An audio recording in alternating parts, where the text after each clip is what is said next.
Hai teman-teman, Assalamualaikum warahmatullahi wabarakatuh. Halo, Assalamualaikum warahmatullahi wabarakatuh. Kami dari kelompok 10 ingin menjelaskan sedikit tentang asuransi. Nah, tugas ini sebagai bahan penilaian kami dengan mata kuliah, BLKL, atau bank dan lembaga keuangan lainnya. Asuransi atau dalam bahasa Inggris disebut insurance merujuk pada kata insurance yang memiliki arti perlindungan dan jaminan. Secara hukum, asuransi merupakan perikatan antara dua pihak, pemegang polis atau pertanggung adalah pihak yang mengalihkan risiko yang dilakukan dengan membayar premi kepada perusahaan asuransi. Sebagai pihak yang menerima risiko atau penanggung, pembayaran premi merupakan kewajiban pemegang polis dan sebagai bukti pengalihan risiko dari pertanggung kepada penanggung. Dan penanggung atau perusahaan asuransi akan membuat perjanjian yang disebut sebagai polis asuransi. Jika terjadi kerugian akibat risiko, maka penanggung akan memberikan ganti rugi yang besarnya telah ditentukan dalam polis asuransi. Asuransi muncul karena manusia pengusaha dalam kehidupan dan aktivitas bisnisnya berhadapan dengan kondisi ketidakpastian atau risiko akan terjadinya sesuatu berpengaruh negatif pada kehidupan dan aktivitas bisnisnya. Nah, beberapa risiko yang berpengaruh terhadap yang terjadi pada perusahaan-perusahaan tersebut seperti hilangnya kendaraan bermotor atau mesin-mesin, risiko kebakaran di tempat usaha atau risiko kematian, risiko sakit kritis, risiko kecelakaan, dan risiko lainnya. Salah satu upaya memitigasi risiko-risiko tersebut adalah dengan mengalihkan risiko tersebut kepada pihak lain. Proses pengalihan risiko yang paling umum dilakukan adalah dengan cara berasuransi. Kebutuhan akan asuransi tidak terbatas pada keperluan pribadi, namun juga untuk keperluan bisnis. Nah, di sini juga ada asuransi dan risiko. Nah, asuransi dan risiko memiliki hubungan yang erat sebagaimana telah disinggung pada paragraf sebelumnya. Salah satu bentuk pengolahan risiko dalam konsep manajemen risiko adalah pengalihan risiko, yaitu dengan memanfaatkan jasa asuransi. Ada 3 komponen dalam risiko, yaitu unsur ketidakpastian menyebabkan kerugian dan timbul disebabkan oleh satu atau beberapa hal. Nah, di sini ada risiko dapat didefinisikan sebagai kemungkinan terjadinya kerugian atau chance of loss. Kemudian adanya ketidakpastian, uncertainty. Kemudian adanya penyimpangan dari hasil yang diharapkan. Nah, di sini juga ada peluang terjadi hasil yang berada dari hasil diharapkan. Risiko yang dapat dialihkan atau diasuransikan atau insurable risk. Risiko yang dapat dialihkan atau insurance real yang dapat diasuransikan wajib memenuhi beberapa kriteria, yaitu risiko murni termasuk risiko khusus, contohnya risiko kecelakaan diri, risiko kebakaran, risiko meninggal dunia, risiko kebanjiran. Nah, kemudian ada juga akibat yang ditimbulkan dari risiko harus dapat dinilai atau dikuantifikasi dengan uang. Kemudian juga ada risiko bersifat sama dan dalam jumlah banyak agar bisa diprediksi peluang terjadinya risiko dan besarnya kerugiannya. Contohnya, lakukan asli Mona Lisa, jumlahnya hanya 1, tapi untuk sulit diasuransikan karena tidak dapat pendanaannya yang dipakai sebagai dasar penentuan preminya. Kemudian ada risiko terjadinya secara kebutuhan dan tidak direncanakan. Contohnya, risiko kematian akibat bunuh diri tidak bisa diklaim asuransi. Risiko yang terjadi dapat diperkirakan dan dibuktikan terjadinya, contoh perlu alat bukti ketika terjadi risiko kehilangan kendaraan bermotor dari pihak polisi. Tujuan menggunakan asuransi adalah 1. Pengalihan risiko. Pemegang polis atau bertanggung pengalihan risiko, harta kekayaan atau jiwanya, pembayaran premi kepada perusahaan asuransi akan mengalihkan risiko kepada penanggung. Nah, kemudian di sini ada penggantian kerugian. Ketika terjadi suatu risiko yang menyebabkan kerugian, penanggung akan membayar ganti rugi kepada pertanggung sesuai dengan jumlah asuransi yang dibayarkan.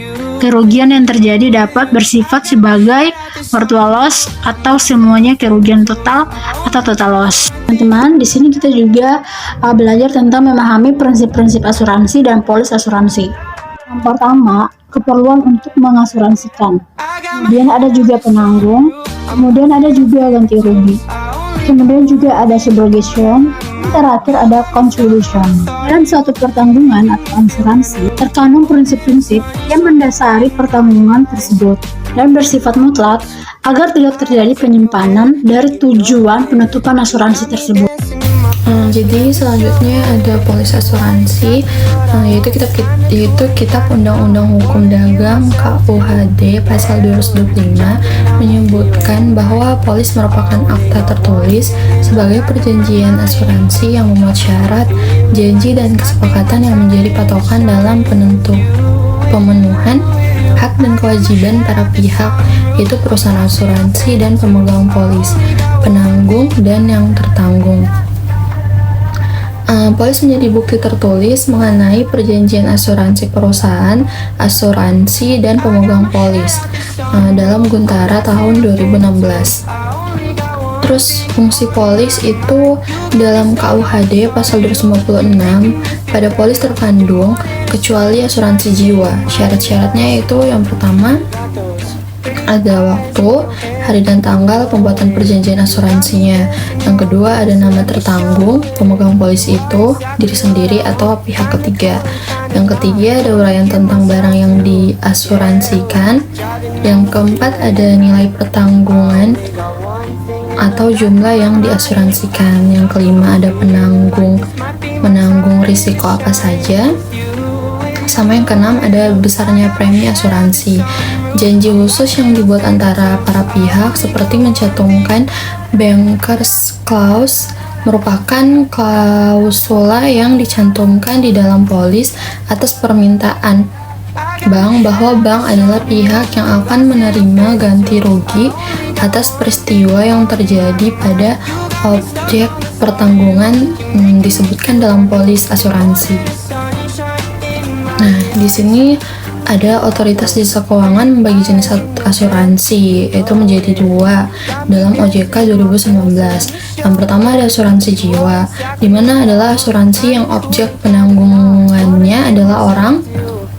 Selain jiwa seseorang, pertanggungan dapat diperluas dengan asuransi kesehatan dan kecelakaan. Asuransi jiwa memberikan perlindungan dalam bentuk menanggung resiko keuangan atas meninggal seseorang yang dipertanggungkan sehingga keluarganya tidak akan terlantar atau mencapai batas usia tertentu sehingga tidak mampu mencari nafkah atau membiayai keluarganya. Yang kedua adalah asuransi umum, di mana ini merupakan pemberian jaminan terhadap kerugian yang mungkin terjadi pada harta benda dan memberikan jaminan tanggung jawab hukum kepada pihak ketiga yang mengalami kerugian. Di sini ada asuransi itu ada pengelolaan dananya, ada tujuan operasionalnya, dan ada jenis asuransinya. Di mana pengelolaan dana ada asuransi konvensional dan ada asuransi syariah. Dan tujuan operasionalnya ada asuransi komersial dan asuransi sosial. Jenis asuransinya yang tadi yaitu asuransi jiwa dan asuransi umum. Oke, sekarang kita lanjut pada studi kasus yang dimana kelompok saya mengambil studi kasus pada PT Asuransi Jiwa Bumi Asijaya.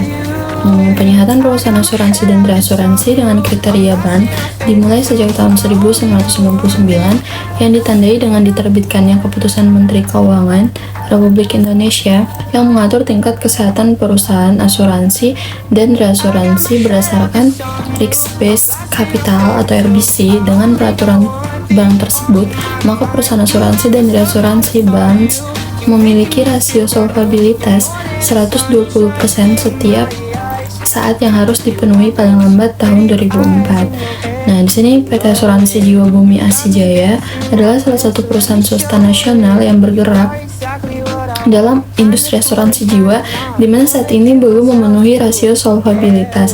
Rasio solvabilitas pada akhir tahun 1999 sebesar 165% dan meningkat menjadi 105% pada akhir tahun 2000. Rendahnya rasio solvabilitas tersebut disebabkan oleh rendahnya kekayaan administered aset dibandingkan kewajiban liabilities, dan besarnya batas tingkat solvabilitas minimum B7M yang terutama disebabkan oleh ketidakseimbangan antara kekayaan dan kewajiban dalam mata uang asing atau foreign currency mismatch.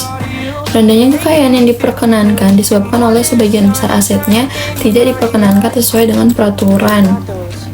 Kekayaan dalam bentuk properti dan gedung perkantoran nilainya cukup besar, tetapi yang diakui hanya 26%, dan total nilainya tingginya BTSM disebabkan oleh cadangan premi polis US dollar yang dimiliki cukup besar, sementara aset yang dimiliki dalam satuan mata uang yang sama cukup kecil.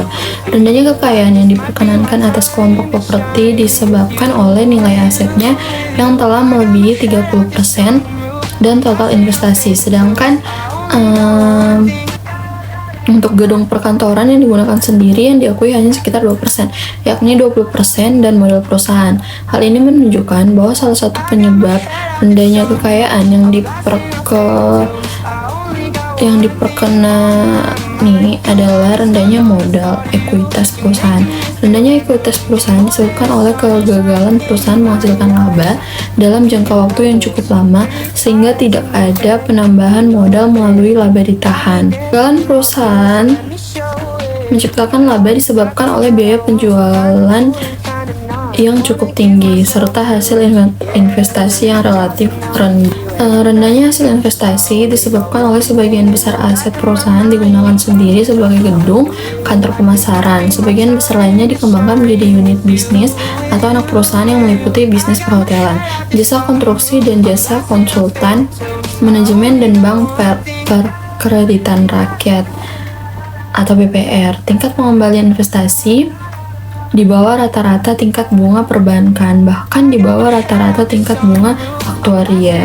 Selain hasil investasi yang relatif rendah, diversifikasi yang dilakukan perusahaan sebagian besar berbentuk unrealized diversification, sehingga tidak memberikan nilai tambah atau value chain terhadap bisnis asuransi sebagai bisnis inti PT Asuransi Jiwa Bumi Asijaya. Akibatnya daya saing perusahaan tetap rendah untuk mengatasi permasalahan tersebut dengan tujuan untuk mencapai rasio solvabilitas sebagaimana serta memelihara tingkat kesehatan setiap saat. Maka dilakukan analisa eksternal maupun internal perusahaan untuk merumuskan strategi tindakan perbaikan, dan hasil analisa tersebut maka disusun strategi restrukturisasi dan rekapitalisasi dengan formulasi sebagai berikut. Yang pertama, dibutuhkan tambahan modal setor sebesar 50 miliar yang dilakukan secara bertahap dalam 3 tahun. Yang kedua, penjualan seluruh properti dan sebagian gedung perkantoran dengan nilai penjualan diharapkan sebesar 113,3 miliar yang dilakukan secara bertahap. Yang ketiga, ada peningkatan hasil investasi dengan return minimum 12% dengan risiko yang konservatif serta constraint-nya sesuai dengan jatuh tempo kewajiban masa depan. Yang keempat, menekan biaya pemasaran hingga 28% pada tahun 2004 yang dilakukan secara gradual melalui tindakan efisiensi, khususnya penggabungan, merger atau melikuidasi kantor distrik yang berada dalam satu kota. Yang kelima, meningkatkan pendapatan premi new business melalui penciptaan produk-produk baru serta mengembangkan sistem distribusi alternatif melalui kerjasama dengan lembaga keuangan lainnya, khususnya perbankan dan sekuritas. Yang keenam, mengembangkan usaha yang berbentuk relate diversification dengan batasan tidak melampaui ketentuan batas kekayaan yang diperkenalkan. Dan yang terakhir, ada meningkatkan daya saing atau core competencies melalui peningkatan mutu produk dan pelayanan serta tanggung jawab terhadap nasabah atau masyarakat. Sekian presentasi dari kelompok kami, kurang lebihnya mohon maaf. Semoga bisa bermanfaat bagi teman-teman semua. Dadah, assalamualaikum warahmatullahi wabarakatuh.